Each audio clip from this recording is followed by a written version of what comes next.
हाँ जी, तो देखिए अब हम समाकलन गणित में से आपका पार्ट सेकंड का चैप्टर नंबर 1 स्टार्ट कर रहे हैं। समाकलन गणित में जो आपके चैप्टर्स हैं वो दो पार्ट में दिए गए हैं, पार्ट फर्स्ट और पार्ट सेकंड।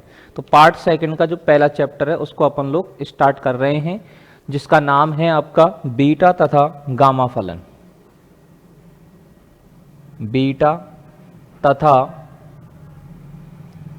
गामा फलन पार्ट सेकंड का पहला चैप्टर है हमारे पास में ये, ठीक है ना। बीटा तथा गामा फलन, इंग्लिश में अगर बात करें तो इसको बोला जाता है बीटा एंड गामा फंक्शन। अब ये बीटा एंड गामा फंक्शन का मतलब हमारे पास में क्या है, ये बीटा और गामा फंक्शन हम लोगों से क्या कहना चाहता है, इस बारे में अपन लोगों को देखना है। तो बीटा एंड गामा फंक्शन के लिए सबसे पहले तो अपन इस बीटा फंक्शन को देखें कि बीटा फंक्शन क्या है। बीटा फंक्शन, बीटा फलन, तो देखिए स्मॉल m तथा स्मॉल n के धनात्मक मानों के लिए, स्मॉल m तथा स्मॉल n के धनात्मक मानों के लिए पॉजिटिव वैल्यूज के लिए स्मॉल m और स्मॉल n का मान क्या होना चाहिए, पॉजिटिव होना चाहिए, के लिए निश्चित समाकलन डेफिनेट इंटीग्रेशन 0 से 1 x की power m minus 1 minus x की पावर n माइनस 1 dx को बीटा फलन कहा जाता है, को बीटा फलन कहा जाता है।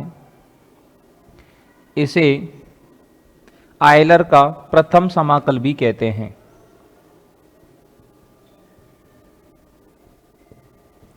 इसे आयलर का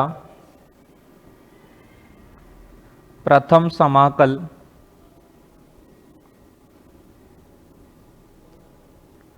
भी कहते हैं। ये जो इंटीग्रेशन है ना, ये इंटीग्रेशन 0 से 1 x की power m minus 1 minus x की पावर n माइनस 1 dx, ये एक निश्चित समाकलन है। इस निश्चित समाकलन में m का जो मान होगा, n का जो मान होगा वो पॉजिटिव होना चाहिए।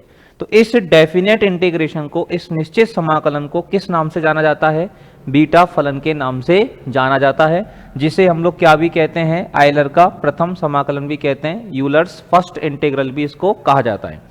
इसको संकेत के रूप में अपन यूं लिखते हैं beta m comma n, beta m comma n। कहीं भी अपन को ये लिखा हुआ मिले बीटा m कॉमा n, तो बीटा m कॉमा n का जो मतलब है, बीटा m कॉमा n का मतलब है 0 से 1 x की power m minus 1 into 1 minus x की पावर n माइनस 1, इसे कहा जाता है बीटा फंक्शन। तो ये बीटा फलन की परिभाषा सबको समझ में आ गई होगी अच्छे से। अब अपन इसके देखते हैं इसकी प्रॉपर्टीज कि बीटा फंक्शन जो है इस इंटीग्रेशन की, इस डेफिनेट इंटीग्रेशन की क्या क्या प्रॉपर्टीज है, ठीक है ना। मतलब x के ऊपर जो पावर है उससे एक ज्यादा, x की पावर है m माइनस 1, तो इससे एक ज्यादा किसका मान होगा, m का, और 1 माइनस x की जो पावर है उससे एक ज्यादा किसका मान होगा, n का। अब मान लीजिए यहां पर देखिए इसकी जो प्रॉपर्टीज को अपन देखें तो इसकी प्रॉपर्टीज में क्या क्या होता है साहब, उस चीज को अपन लोग समझने की कोशिश करें।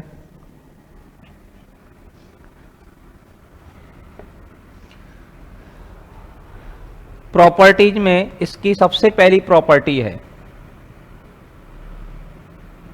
प्रॉपर्टी नंबर 1, कि बीटा m कॉमा n का जो मान है वो बीटा n कॉमा m के बराबर होता है। बीटा m कॉमा n की जो वैल्यू है वही वैल्यू किसकी आएगी, बीटा n कॉमा m के बराबर आएगी। कैसे आएगी, इसका मतलब क्या है, बीटा m कॉमा n का मतलब क्या है, 0 से 1 x की पावर m माइनस 1, इससे एक कम, और 1 माइनस एक्स की पावर n से एक कम, n माइनस 1 dx, ये तो इसका मतलब है। तो बीटा n कॉमा m का मतलब क्या होगा, बीटा n कॉमा m का मतलब है, पहले n लिखा हुआ तो इसका मतलब है x की पावर n माइनस 1 है और 1 माइनस एक्स की पावर m माइनस 1 है, ठीक है ना। This integral is called beta m comma n and this integration is called beta n comma m। अब ये दोनों इंटीग्रेशन बराबर होते हैं, ये बात अपने को क्या करनी है, सिद्ध करनी है।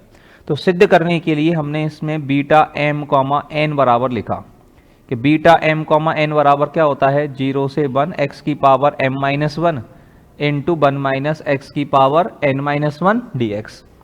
अब इसके अंतर्गत मैं क्या करता हूं, एक प्रतिस्थापन कर देता हूं। मुझे यहां पर 1 माइनस मतलब m माइनस 1 किसके ऊपर पावर चाहिए, 1 माइनस एक्स के ऊपर चाहिए। तो मैं इसमें एक प्रतिस्थापन, एक सब्सटीट्यूशन यहां पर हम लोग कर देते हैं, x equal to 1 minus y. एक सब्सटीट्यूशन यहां पर क्या किया गया, x equal to 1 minus y हमने किया। अब x equal to 1 minus y जब हमने यहां पर प्रतिस्थापन किया तो इधर x का अवकलन 1 करेंगे, इंटू में dx आ जाएगा। इधर 1 माइनस वाई का अवकलन करेंगे तो 1 का अवकलन 0 माइनस वाई का माइनस 1 इंटू डी वाई, मतलब dx बराबर कितना हो जाएगा, माइनस डी वाई। और निश्चित समाकलन में, डेफिनेट इंटीग्रेशन में आपने पढ़ा होगा कि जब भी कोई प्रतिस्थापन करते हो तो उसकी लिमिट भी बदली जाती है। यहां पे अभी लोअर लिमिट 0 है तो x इक्वल टू 0 पर अगर y का मान निकालोगे, x का मान अगर 0 लगा देंगे तो 0 बराबर आएगा 1 माइनस वाई। अब 0 बराबर 1 माइनस वाई आएगा तो y इक्वल टू कितना आएगा, 1। x equal to 1 minus y है और x equal to 1 minus y है तो इसमें x का मान क्या लगा देंगे, 0 लगा देंगे। तो x का मान 0 लगा दोगे तो y का मान किसके बराबर आएगा, 1 के बराबर आएगा। और x बराबर अगर 1 लिख दिया तो x का मान अगर 1 लिख दिया तो 1 से 1 कट जाएगा, माइनस वाई बराबर 0, मतलब y बराबर 0 आ जाएगा। तो ये जो इंटीग्रेशन है बीटा एम कॉमा एन बराबर, ये क्या हो जाएगा, लिमिट अब कितनी रहेगी, 0 पर y का मान कितना आया, 1, 1 पर y का मान कितना आया, 0, x का मान कितना लगाएंगे, 1 माइनस वाई, पावर कितनी हो जाएगी, m माइनस 1। यहां 1 माइनस x का मान कितना लगेगा, 1 माइनस वाई, और फिर पावर में कितनी आएगी, n माइनस 1। इसको खोलेंगे तो 1 से 1 कट जाएगा, y बचेगा, ये y की पावर n माइनस 1 आएगा। ठीक है। अब ये जो dx है, dx का मान कितना लगेगा, यहां से माइनस डी वाई, dx की वैल्यू कितनी लगेगी, माइनस डी वाई लगेगी। तो माइनस यहां पर आ गया और डी वाई यहां तक आ गया। आ रही है यहां तक बात समझ में, यहां तक कोई दिक्कत किसी को नहीं होनी चाहिए बिल्कुल भी। ठीक है। अब इस इंटीग्रेशन के अंतर्गत देखो, निश्चित समाकलन की एक खास बात आपने और पढ़ी होगी। बचपन में 12वीं क्लास में हम एक बात सीखते हैं कि अगर मैं लोअर लिमिट को अपर लिमिट में और अपर लिमिट को लोअर लिमिट में बदलूं, इन दोनों लिमिट्स को अगर आपस में बदला जाए तो इस इंटीग्रेशन का जो चिन्ह है वो चिन्ह बदल जाता है। माइनस की जगह क्या हो जाएगा, प्लस हो जाएगा। अगर मैं इस लिमिट को नीचे लाऊं और इस लिमिट को ऊपर ले जाऊं तो ये इंटीग्रेशन क्या हो जाएगा आपका, 0 से 1 हो जाएगा, 1 से 0 की जगह, और माइनस का क्या हो जाएगा, प्लस। ये दोनों मल्टीप्लाई में है, गुणा में है, किसी को भी पहले लिखो किसी को भी बाद में लिखो, कोई फर्क नहीं पड़ेगा। तो y की power n minus 1 into 1 minus y की power m minus 1 d y लिख सकते हैं। ये अपने निश्चित समाकलन की प्रॉपर्टी नंबर 2 पढ़ी होगी कि लोअर लिमिट को अपर लिमिट में और अपर लिमिट को लोअर लिमिट में बदला जाए तो डेफिनेट इंटीग्रेशन के मान पर कोई फर्क नहीं पड़ता है। तो उसको अपन ने यूज ले लिया। अब निश्चित समाकलन की पहली प्रॉपर्टी आपको याद होनी चाहिए भाई। जो 12th क्लास में निश्चित समाकलन की पहली प्रॉपर्टी पढ़ते थे वो क्या पढ़ते थे कि ये पूरा फंक्शन y का है। अगर मैं इस पूरे सवाल में y की जगह पर z लिख दूं, x लिख दूं, t लिख दूं, कुछ भी लिख दूं, जहां जहां y दिख रहा है सब जगह z कर दो, या जहां जहां y दिख रहा है वहां पर क्या कर दो, x कर दो, तो निश्चित समाकलन के मान पर कोई फर्क नहीं पड़ता है। वेरिएबल चेंजिंग प्रॉपर्टी है। तो इस इंटीग्रेशन में मैं सभी जगह y की जगह पर क्या लिख रहा हूं, x लिख रहा हूं, उससे कोई फर्क नहीं पड़ेगा। मतलब इस समाकलन को मैं लिख सकता हूं x की power n minus 1 into 1 minus x की पावर m माइनस 1 और इंटू में dx हो गया ये। ठीक है। अब ये जो इंटीग्रेशन आया है, ये इंटीग्रेशन यही तो है, और ये किसका मान है साहब, बीटा n कॉमा m का मान है। तो यहां से इधर तो ये बीटा m कॉमा n चल ही रहा है, और ये इंटीग्रेशन किसके बराबर हो गया, बीटा n कॉमा m के बराबर हो गया। तो ये बात आपको अच्छे से ध्यान में रखनी है कि बीटा m कॉमा n का जो मान है वो किसके बराबर होता है प्यारे बच्चों, वो बराबर होता है बीटा n कॉमा m के बराबर। ध्यान रहेगी। पहली बात तो अपन को ये ध्यान रखनी है कि ये जो स्पेशल इंटीग्रेशन है, 0 से 1 x की power m minus one into 1 minus x की power n minus one into d x. इस इंटीग्रेशन को हम लोग किस नाम से जानते हैं? बीटा फंक्शन के नाम से जानते हैं, बीटा m कॉमा n के नाम से जानते हैं। और ये जो बीटा m कॉमा n का मान है और बीटा n कॉमा m का मान है, दोनों आपस में क्या होते हैं? बराबर होते हैं। This is the first property of beta function. ठीक है, अब बीटा फंक्शन की सेकंड प्रॉपर्टी हम लोगों से क्या कहना चाह रही है? बीटा फंक्शन की सेकंड प्रॉपर्टी को अपन लोग समझें साहब कि बीटा फंक्शन की सेकंड प्रॉपर्टी क्या है?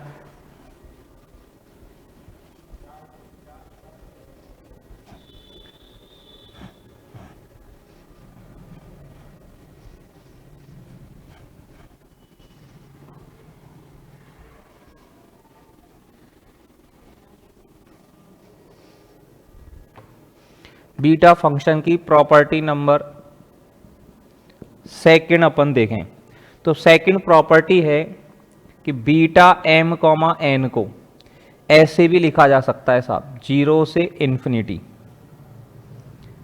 x की पावर m माइनस वन वटे 1 प्लस एक्स की whole power m plus n dx।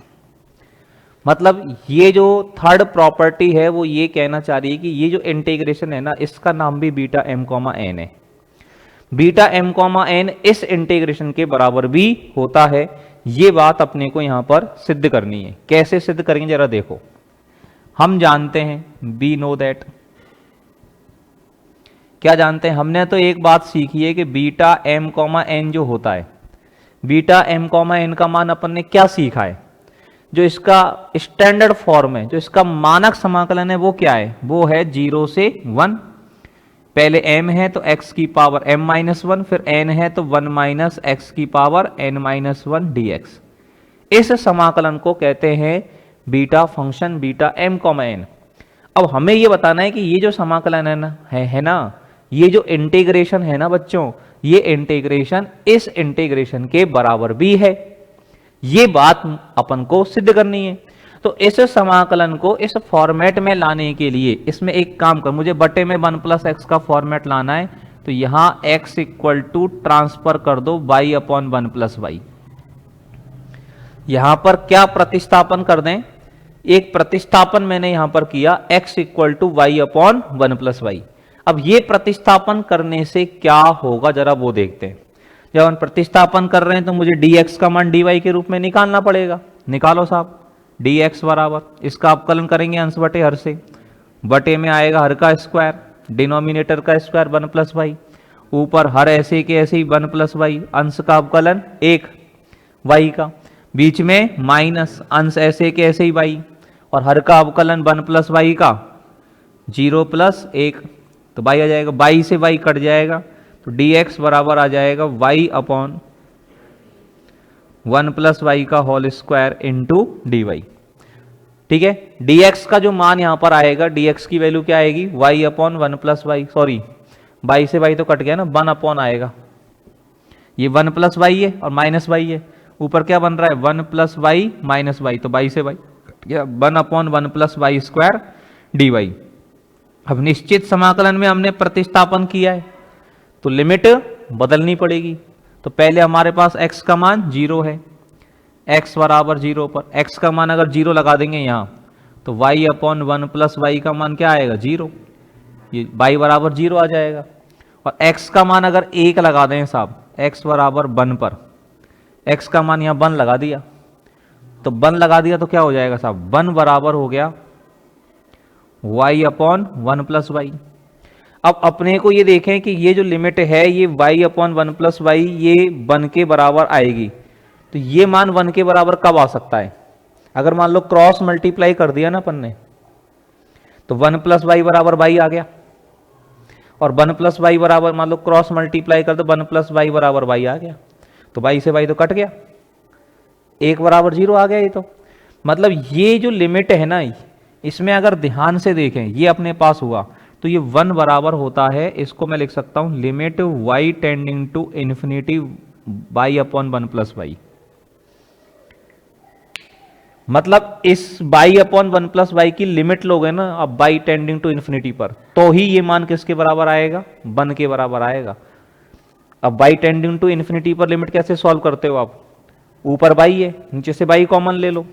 इस लिमिट को अगर मान लो मैं सॉल्व करूंगा 1 बराबर limit y tending to infinity, तो ऊपर तो बाई है ही, नीचे से बाई कॉमन लिया तो 1 अपॉन वाई प्लस 1 आएगा, बाई से वाई कट गया, बाई का मान इन्फिनिटी लगाओगे तो 1 अपॉन, यहाँ 1 अपॉन इन्फिनिटी क्या हो जाएगा 0 प्लस 1, तो 1 अपॉन 0 प्लस 1 क्या आ जाएगा 1 आ जाएगा। मतलब ये जो मान है, ये जो मान है, ये मान 1 के बराबर कब होगा, ये मान 1 के बराबर तब होगा जब बाई टेंडिंग टू इन्फिनिटी हो। मतलब यूं समझ लो कि x बराबर 1 पर बाई का जो मान आ रहा है वो कितना आ रहा है, इन्फिनिटी आ रहा है। तो यहाँ x बराबर 0 पर तो बाई का मान 0 हो गया और x बराबर 1 पर बाई का मान इन्फिनिटी हो गया। तो इंटीग्रेशन क्या बन जाएगा साहब, बीटा m कॉमा n बराबर x बराबर 0 पर लिमिट बदलेंगे, 0 पर बाई का मान कितना है 0, 1 पर बाई का मान कितना आया इन्फिनिटी, लिमिट तो हो गई सेट। अब x का मान लगाना है, x का मान लगाएंगे y अपॉन 1 प्लस वाई और पावर में लगाना है m माइनस 1, तो ऊपर y की पावर m माइनस 1 बटे में आएगा 1 प्लस वाई की पावर m माइनस 1, यही आएगा।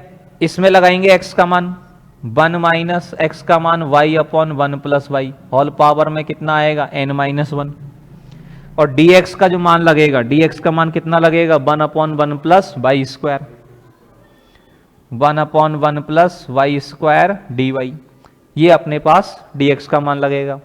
अब जरा देखिए साहब, बीटा m कॉमा n बराबर इंटीग्रेशन 0 से इन्फिनिटी, ये हो गया बी वाई की पावर m माइनस 1 बटे 1 प्लस वाई की पावर m माइनस 1, इसमें एलसीएम लो साहब, ऊपर क्या आएगा 1 प्लस वाई माइनस वाई, तो वाई से वाई कट जाएगा, 1 बचेगा ऊपर, 1 की पावर तो कितनी भी लिखो 1 ही आएगा ऊपर तो, और नीचे आ जाएगा 1 प्लस वाई की पावर n माइनस 1 और इनटू हो गया 1 अपॉन 1 प्लस वाई का whole square into d y.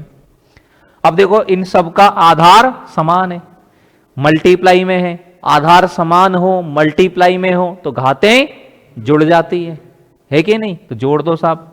ये हो गया बीटा m कॉमा n बराबर 0 से इन्फिनिटी, ऊपर हो गया y की पावर m माइनस 1 बटे में यहाँ 1 प्लस वाई की पावर कुछ है, यहाँ 1 प्लस वाई की पावर कुछ है, यहाँ 1 प्लस वाई की पावर कुछ है, तो 1 प्लस वाई की पावर कितनी आ जाएगी, इन सारी पावरों को जोड़ दो m प्लस n आ जाएगा, माइनस 1 माइनस 2 आएगा, प्लस 2 से कट जाएगा, डी वाई आ गया। अब ये पूरा इंटीग्रेशन y में आ रहा है, मुझे x में लाना है, तो वेरिएबल चेंजिंग प्रॉपर्टी है प्रॉपर्टी नंबर 1, उस प्रॉपर्टी नंबर 1 से जहां भी y लिखा हुआ है वहां पर क्या लिख सकते हैं x लिख सकते हैं। तो बीटा m कॉमा n बराबर कितना आ गया 0 से इन्फिनिटी आ गया, x की पावर m माइनस 1 वटे 1 प्लस एक्स की power m plus n dx, और यही अपन को सिद्ध करना था, यही करना था सिद्ध अपन को। तो मतलब बीटा ये जो इंटीग्रेशन है, इस इंटीग्रेशन को भी अपन बीटा m कॉमा n बोलते हैं। तो बीटा m कॉमा n को दो तरह से लिखा जा सकता है, ये इंटीग्रेशन भी बीटा m कॉमा n है 0 से 1 x की power m minus 1 1 minus x की पावर n माइनस 1, और ये इंटीग्रेशन इस समाकलन के इक्विवेलेंट है, तो इसको क्या भी लिखा जा सकता है 0 से इन्फिनिटी x की पावर m माइनस 1 बटे 1 प्लस एक्स की whole power m plus n। ठीक है, ठीक है साहब। अब बीटा फंक्शन की नेक्स्ट प्रॉपर्टी देखते हैं, बीटा फंक्शन की अगली प्रॉपर्टी हम लोगों से क्या कहना चाह रही है।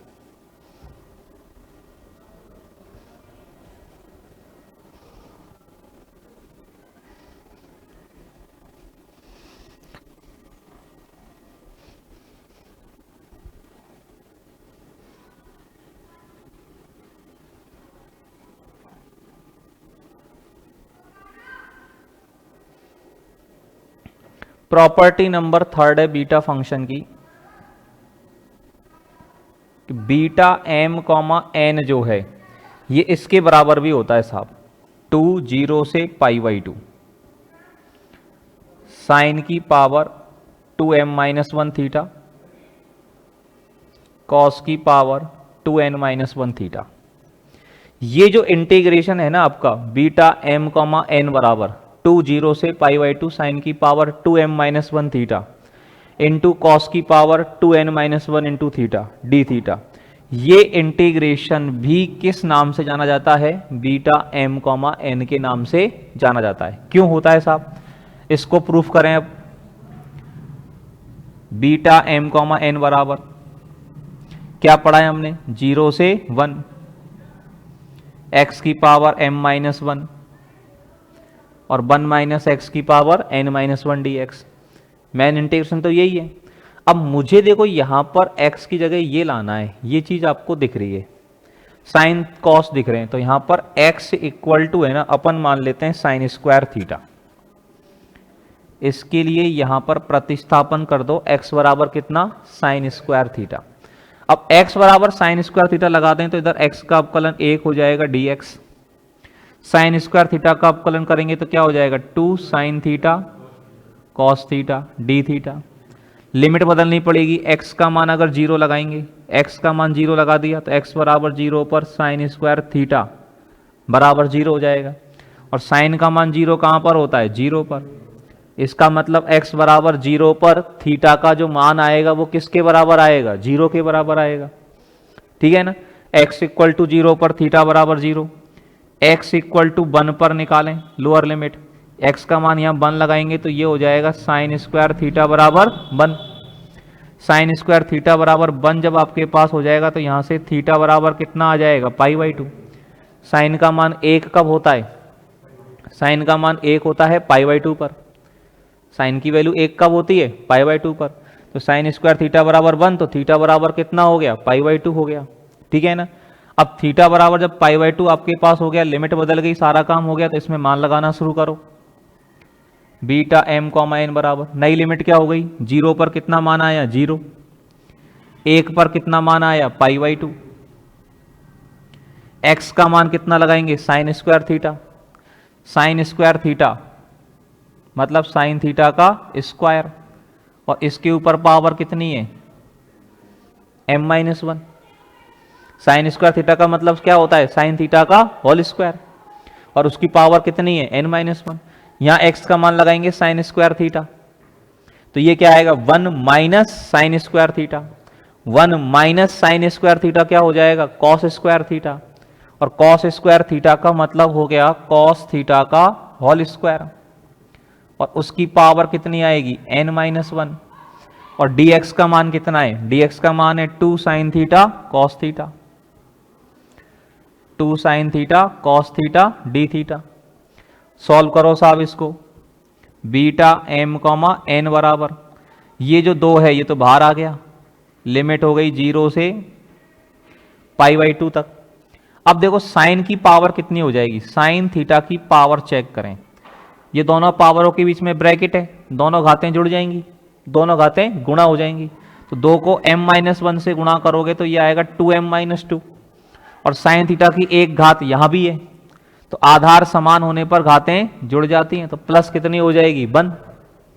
ठीक है ना? इसी प्रकार कॉस की पावर यहां कितनी हो गई?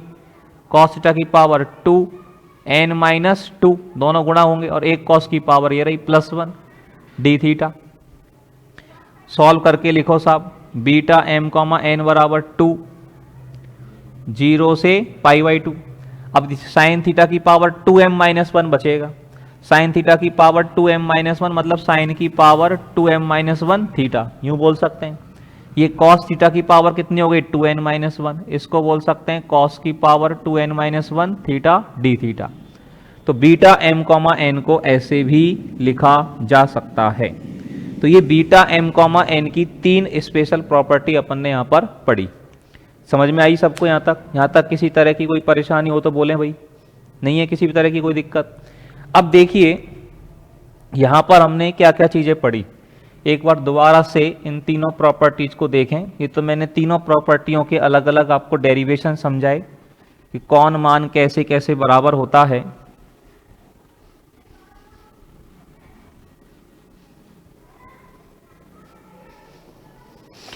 यहां पर एक बात अपन ने सबसे पहले तो पढ़ा कि बीटा m कॉमा एन क्या होता है, 0 से 1 x की power m minus 1 1 minus x की पावर n माइनस 1 dx। नंबर 2 हमने बात सीखी कि बीटा m कॉमा एन का मान और बीटा n कॉमा m का मान दोनों आपस में क्या होते हैं, बराबर।